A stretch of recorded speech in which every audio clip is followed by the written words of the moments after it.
ఈరోజు వచ్చేసి బెండకాయ ఫ్రై చూపిస్తున్నానండి. అందరూ చేసుకుంటారు, అదేం కొత్త కాదు. నా స్టైల్లో నేను ఎలా చేస్తానన్నది మీకు చూపిద్దామని వీడియో తీస్తున్నాను. ఇవైతే ముద్రపేని అండి. ఈ ముద్రపేని పచ్చడి చేసుకోవచ్చు.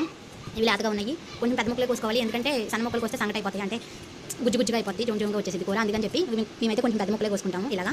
ఇవైతే పచ్చడికి చూసేద్దాం. చిన్నులపాయలు ఇలా ముక్కలుగా కోసుకోవాలి. చిన్నులపాయలు వచ్చేసి ఇలా ముక్కలుగా కోసుకొని టమాటాలు కూడా ఇలా ముక్కలుగా కోసేస్తారు. ఇది బెండకాయ ఫ్రైకి.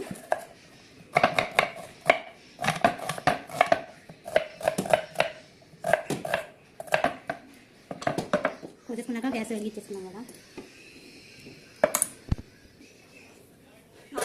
ఆయిల్ మేము ఓన్గా మా గాండ్లో మేము వేయించుకున్న నూనెనండి, అందుకే ఇలా ఉంది.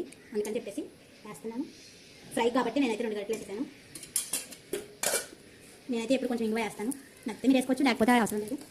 తర్వాత పసుపు ఫస్ట్ వేస్తే పచ్చివాసన పోయిద్దని నా ఆలోచన, అందుకని నేను పసుపు వేస్తాను. పసుపు కూడా ఎక్కువ వేస్తాను, అది నాకు ఇష్టం ఎక్కువ వేయండి, అందుకని ఎక్కువ వేసాను. మీకు కావాలంటే కొంచెం వేసుకోవచ్చు, లేకపోతే ఎక్కువ వేసుకోవచ్చు, అది మీ ఇష్టం.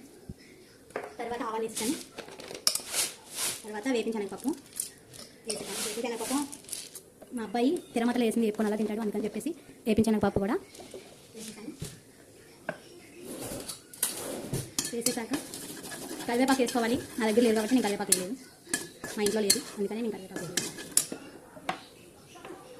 తర్వాత చిన్నులపాయలు వేసేయాలి.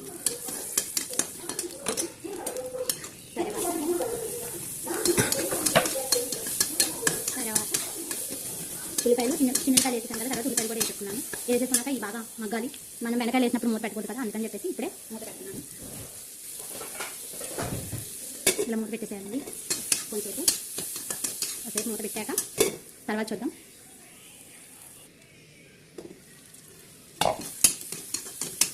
ఇట్లా వేగిపోయింది కదా, దీన్ని మనం వచ్చి చూస్తే నలిగిపోతాయి. నలిగిపోయింది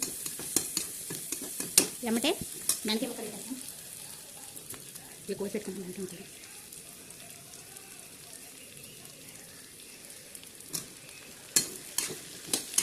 దీంట్లో ఇప్పుడు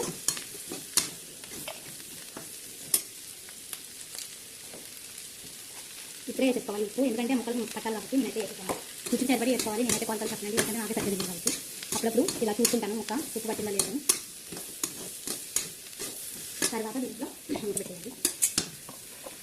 ఉప్పు కొలతలే ఉండవు కదా, రుచి సరిపడే చెప్పుకోవాలి కాబట్టి అందుకని పెట్టేసాను. మూత పెడితే జిగురు వచ్చింది అంటారు కొంతమంది.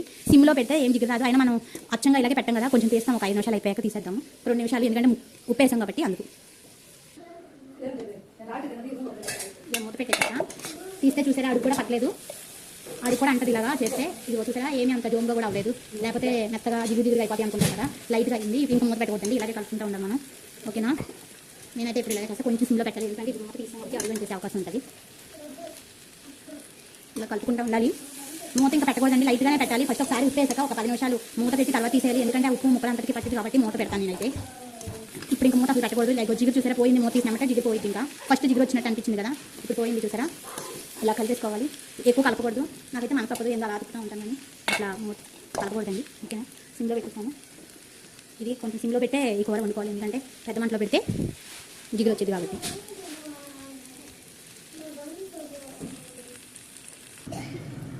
ఇలా ఏపాక చూసారా, నేను వేసిన 2 గంటల నూనె చిన్న గరిటతో వేసినా కూడా ఎలా వచ్చేసిందో తేలిపోద్ది. ఇది మనం ఓన్గా ప్రిపేర్ చేసుకున్న నూనె కాబట్టి ఇలా ఉంటుంది. లాస్ట్కి ఇలా వచ్చింది. ఇంకా సిమ్లో పెట్టి వేపుకోవాలండి, ఇంకా కొంచెం వేగాలి. కారం వేసుకోవాలి. ఇప్పుడు లాస్ట్ వేసుకోవాలి కారం, ఎందుకంటే ముందే వేసుకోకూడదు ఫ్రైలోకి.